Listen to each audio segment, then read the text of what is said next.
Hey, welcome to my second installment of the review of the rise of dictators in World War II.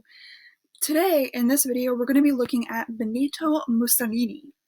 So I'm going to be real with you guys. I think the name Benito Mussolini is the funnest name to say in the entire universe. I just love saying it. It rolls off the tongue, and I don't know if it's because it's Italian or what, but you're going to hear me say it a lot. And as I prefaced in a prior video, I'm going to be talking about some dates and some individuals, possibly, that you may not have heard. And a lot of the dates are going to be important insofar that it is going to help you build an understanding of the rise of Benito Mussolini in Italy. It is not going to be something that I, as a history teacher, are going to stress that you remember. I think it's much more important for you to look at the relationships between dates and events than to see or remember specifically exact dates. So, with that in mind, let's move on to Benito Mussolini in Italy. So serious problems had plagued Italy after the First World War. Inflation and labor strikes hurt the Italian economy, and communists threatened to take over the democratic government. In addition, Italians felt very insulted by the Treaty of Versailles. They were promised land that were not given to them, and instead was given to create the country of Yugoslavia.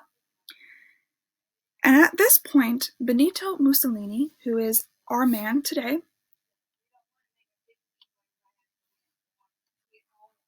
Benito, and I'm going to actually spell his name right this time. Any students of mine who are watching, you know that that is a rare occurrence, but I am cheating. I am copying it. Anyway, Benito Mussolini is a veteran of the First World War, and he took advantage of the conditions that were existing in Italy at this time period. And in 1919, he actually creates the Fascist Party. And I'm not going to write Mussolini all the way out. Instead, I'm going to shorten it to MUSS dot. So when you see this is Mussolini. So Mussolini formed the Fascist Party.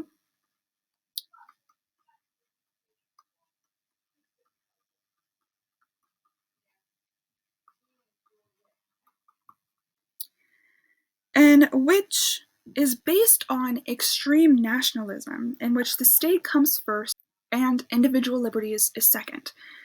Fascists are strongly opposed to communism and democracy.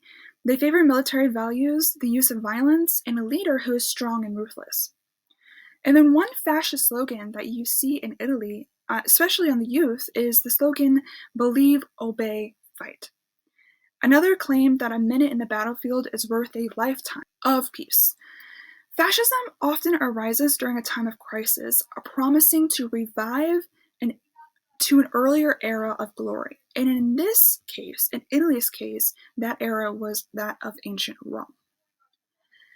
Mussolini used extraordinary skills at public speaking to promote fascism. He did not speak with calm, soothing voice like of Franklin Roosevelt in his fireside chats. Instead, Mussolini agitated crowds with emotional outbursts and dramatic gestures. At these rallies, tough young men wearing black shirts provided security. And these supporters formed violent black shirt squads that broke up political meetings and labor strikes, insulting socialists and communists, and terrorized local populations. And in 1922, so 3 years after the forming of the Fascist Party, fascists were already dominating most of Italy.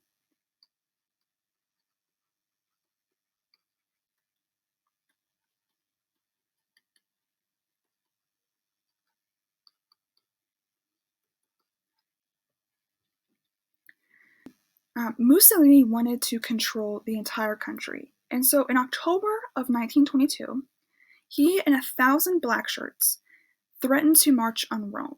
So this is known as, wow, the March on Rome. You know, historians are just brilliant at making names sometimes.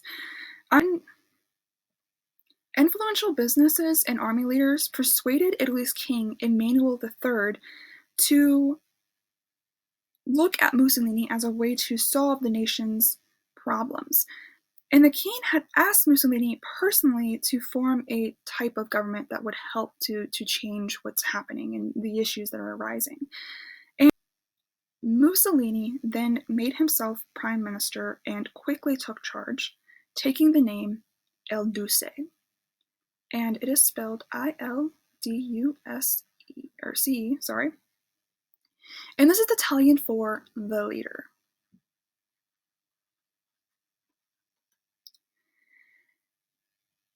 Within a few years, he turned Italy into a fascist dictatorship. He banned labor unions, outlawed opposing political parties, and censored the press.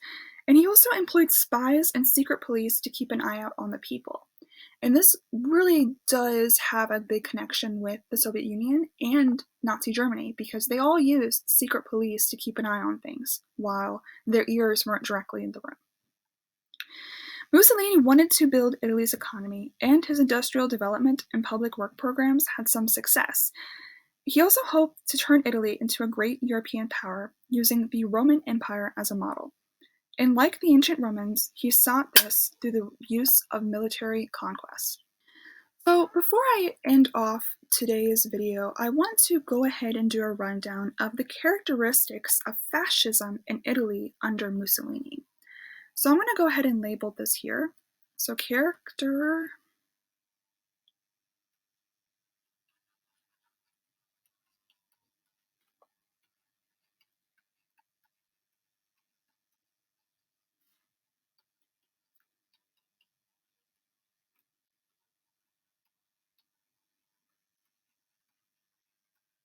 and I'm not even going to spell his name full out. You know who I'm talking about, Mussolini.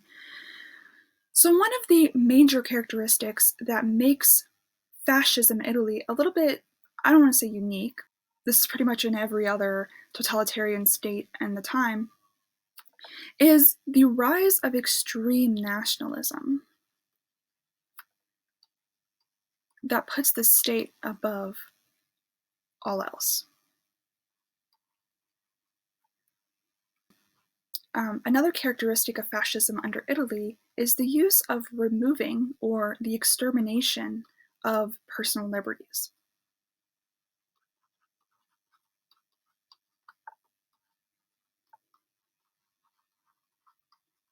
Removing the right to free speech, to the press, removing the right for you to join whatever political party that you feel is going to represent you under the leadership that you want to see in the world. This is eliminated almost immediately when Benito takes power. The state or the country is the most important thing, and I'm going to put the state as paramount because it trumps any other issue in one's life.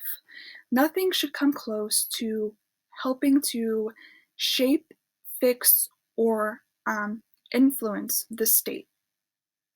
Everything else should go under that. So this one specifically is very unique to Italy, but it wants to bring back the glory of the Roman Empire. It wants to see a giant empire have control over Italy and the surrounding area. The Roman Empire is still in 2020 influencing a lot of everyday life. This is a way for Mussolini and any other leader to promise that even if somehow their country or their dictatorship fails, that their lasting impact will be seen for a lot longer. So,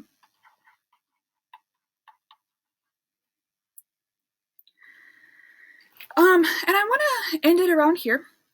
If you have any questions about the rise of Mussolini, I've actually included a lot of sources down below in the information box, whatever you call it.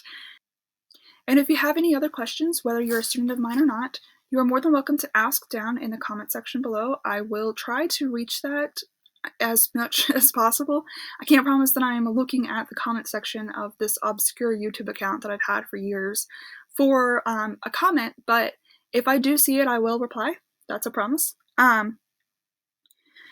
And if you are really into the rise of fascism in Italy and under Mussolini, please, like I said, look down below in the links that are provided.